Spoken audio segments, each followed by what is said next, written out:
परमात्मने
पुष्पकुण्डलं सुचारुखण्डमण्डलं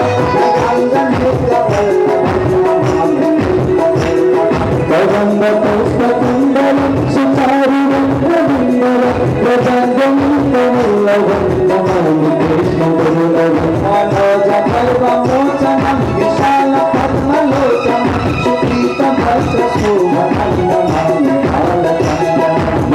मनोजपर्वमोचनं विशालपद्मलोचनं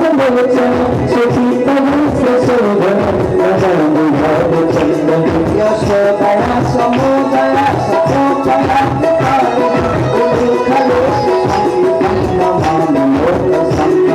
यशोदया सरोदया सदोपया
कृष्ण कन्हैया लाल को, सतगुरु महाराज को, प्राणनाथ प्यारे को, सर्वभक्तर भगवान को, संपूर्ण देवता को, संपूर्ण तीर्थ को, पुरी धाम को, मंगल धाम को, नौतन धाम को, मुक्ति धाम को, सनातन हिंदू धर्म को, शुद्ध सनातन कृष्ण प्रणामी धर्म को, गौ माता को, नेपाल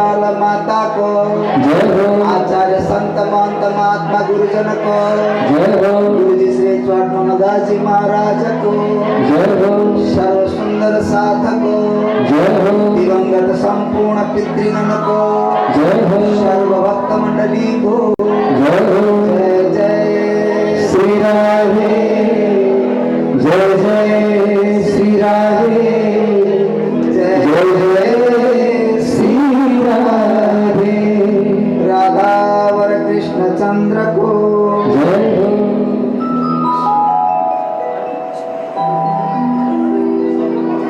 अकारण कारण करुणा वरुणालय भक्त वांछा कल्पतरो अनंत ब्रह्मांड नायक देवादिदेव परम देव परब्रह्म परमात्मा अक्षरातीत श्री कृष्ण जी, श्री कृष्ण जी का वाङ्मय प्रतिमूर्ति उभय ग्रंथ श्रीमद् तारतम्य वाणी एवं श्रीमद् भागवत महापुराण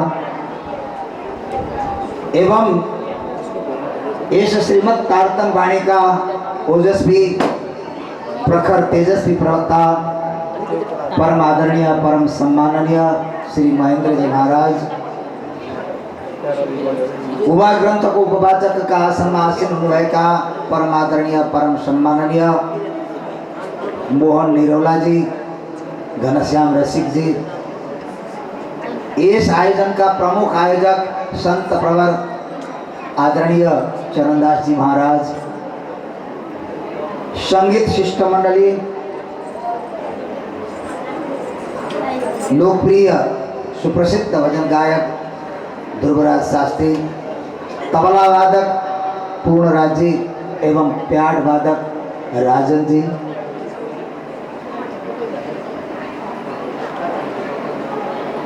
श्रोता को स्थान उपस्थित विभिन्न संघ संस्थाबाट पाल्नु भएका सम्पूर्ण प्रतिनिधिगण, श्री कृष्ण प्रणामी सेवा समिति, कृष्ण प्रणामी बाइजीराज संघ, कृष्ण प्रणामी युवा परिषद का केन्द्रदेखि इकाइ सम्बन्धका सम्पूर्ण पदाधिकारीगण,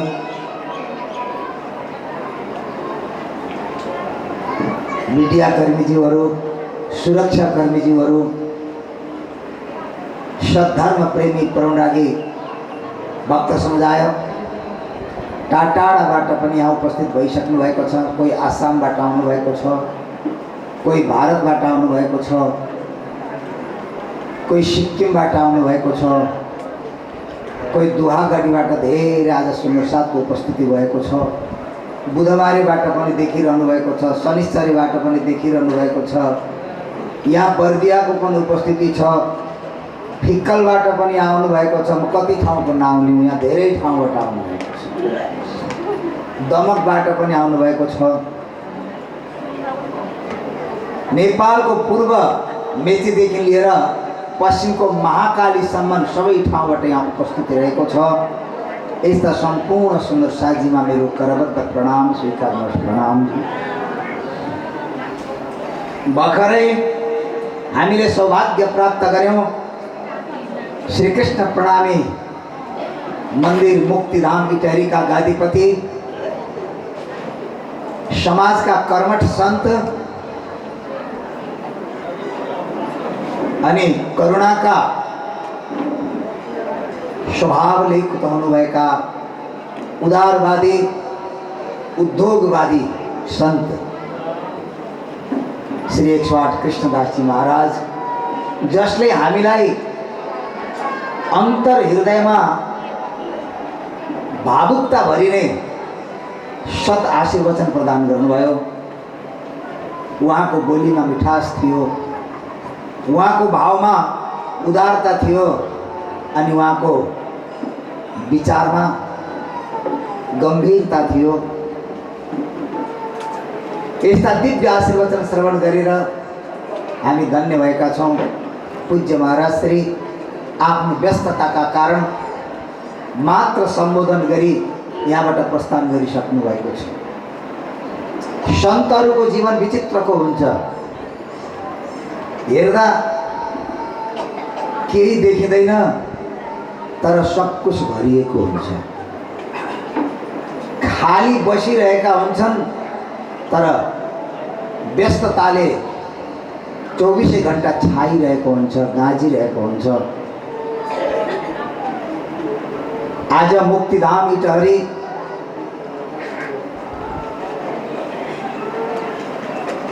निर्माण क्षेत्रमा सामाजिक सेवामा निकै अगाडि बढेको हामी देखिरहेका छौँ।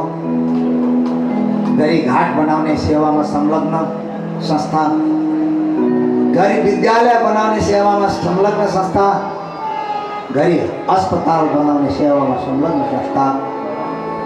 अब अस्पतालको तयारी मुक्तिधाम इटहरीले श्रीकृष्ण प्राणी प्रतिष्ठान नेपालले तयारी गरिरहेको जानकारीमा आएको छ। र यो सम्पूर्ण जिम्मेवारी परम सम्माननीय, परम आदरणीय महाराज श्री कृष्णदासजीको छ। त्यति व्यस्त हुँदा हुँदै पनि आज परम आदरणीय सन्त श्री चरणदासजी महाराजको स्नेहले उहाँलाई तानेर यहाँसम्म ल्यायो। थोरै समयको लागि भए पनि एउटा प्रेमको आदान प्रदान हो, भक्तिको आदान प्रदान हो। हरिरपि निज लोकम सर्वधातो विधाय। यदि भक्ति अन्तर हृदयमा छ भने भगवानलाई पनि बाध्य गराउँछ संसारमा खिचेर ल्याउन। भक्ति सूत्रोपनद्ध भक्ति रूपी रसीले बाँधिएर भगवान त यस धरतीमा आउनुहुन्छ भने हामी भगवानका अनुयायी त्यसै आकर्षित हुन्छौँ। संत से संत मिले करे ज्ञान की बात, मूर्ख से मूर्ख मिले मारे दो बात। संतसँग संतको भेट भयो भने ज्ञानको उदय हुन्छ, मूर्खसँग मूर्खको भेट भयो भने लात्तीका प्रहार हुन्छन्। यहाँ संत समागम भइरहेको छ। हिजो मात्र कालिम्पोङ मङ्गलधामका गादीपति अन्तर्राष्ट्रिय संत पूज्य श्री 108 मोहन प्रिय आचार्यजी महाराजको आगमन भएको थियो। आज पूज्य संत श्री 108 कृष्णदासजी महाराजको आगमन भयो र जानकारीमा आएको छ भोलि नौतन धामका गादीपति परम पूज्य संत श्री 108 अमृतराजजी महाराजको शुभागमन भइरहेको छ। हामी कति सौभाग्यशाली छौँ। हजुरहरू श्रोता मात्रै नभएर हामी वक्ता पनि सौभाग्यशाली भएका छौँ। हाम्रै छेउमा सन्त बसिदिनुहुन्छ, आहा हाम्रो हृदयमा आनन्द प्रस्फुलित हुन्छ। आउनुहोस् केही छिन भागवतप्रति हामी प्रस्थान गरौँ। भागवतको कथा हो, सन्तहरूको उपदेश, वाणीको चर्चा अनि अरू कथा। भागवतको कथा, तर भागवतमा केवल कथा मात्रै छैन। कथा छलेन बालानाम नीतिस् तदीय कथ्यते। कथाका छलबाट नीतिको उपदेश दिएको छ भागवतले पनि। हामीलाई कथा सुन्ने बानी भएको हुँदा कथै कथा सुन्छौँ। इटहरीमा एकजना हुनुहुन्थ्यो, मजाले ध्यान दिएर कथा सुन्ने। जतिखेर म इटहरीमा थिएँ, हिजो आज इटहरीतिर म अलिक कम्ती नै आउँछु, पश्चिमतिर अलिक धेर जान थालेको छ। पश्चिमले हिजो आज बोलायो, डोर्यायो, तान्यो। पश्चिमी केही गरौँ भनेर श्रीकृष्ण प्राणी मन्दिर बुटवलमा विद्यार्थीहरू राखेर पढाउने काम सुरु भएको छ। निजानन्द वैदिक गुरुकुलम, र त्यहाँ केही विद्यार्थीहरू गुरुकुलमा प्रवेश गरिसकेका छन्। यस क्षेत्रमा पनि असहाय त्यस्ता विद्यार्थीहरू छन् भने हामीले नाबालकलाई नै विद्यालयमा प्रवेश लिने अठोट गरेका छौँ। 7 वर्षदेखि माथिको बालक त्यस गुरुकुलमा प्रवेश गर्न सक्दछ। 2 भाइ छोरा छन्। एउटा छोरालाई भौतिक विज्ञान अनि एउटा छोरालाई आध्यात्मिक विज्ञानतिर लगाउनुहोस्। जुन छोराले आध्यात्मिक विज्ञानमा अध्ययन गर्दछ त्यो छोरो हजुरकै हुन्छ आजीवन। तर भौतिक विज्ञान पढाउनु भएको छोरो छोडेर विदेश जान्छ। छोराको याद गरेर रुनुपर्छ। एउटा छोरो गुरुकुललाई दिनुहोस्, एउटा छोरो होस्टेलमा राख्नुहोस्। अनि 2 जना दसैँमा घर आएका बेला स्वभावलाई विचार गर्नुहोस्। होस्टेलमा बसेका छोराले मम हाई बाई भन्छ भने गुरुकुलमा बसेका छोराले माताजी हजुरका चरण मेरो प्रणाम भन्छ। हजुरलाई कुन प्यारो लाग्छ त्यही छोरालाई माया गर्नुहोस्। अङ्ग्रेजी पढेका छोराले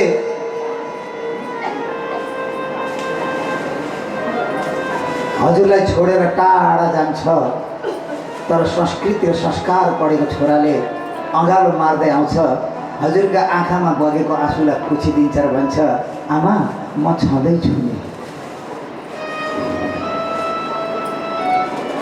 संस्कार, संस्कृति, शिक्षा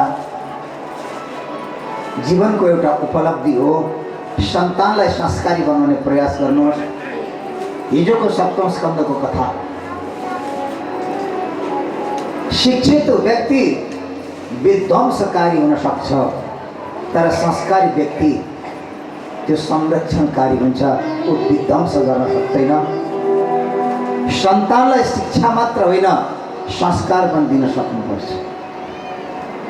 पहिलो संस्कार पीठ माताको गर्भ, दोस्रो संस्कार पीठ पिताको कुल, तेस्रो संस्कार पीठ गुरुकुल अनि चौथो संस्कार पीठ व्यासपीठ। यहाँबाट पनि संस्कार दिइन्छ। बालकलाई संस्कारी शिक्षा प्रदान गर्ने अठोट लिनुहोस्। गुरुकुलबाट प्राप्त हुन्छ। यदि गुरुकुल निरर्थक थियो भने राम आफ्ना भाइहरूसँग गुरुकुल गए, कृष्ण बलराम दाजुसँग शान्ति पनि गुरुको आश्रममा गुरुकुल गए। हिजो आज पनि गुरुकुल छन्, गुरुकुललाई होस्टेल भनिन्छ।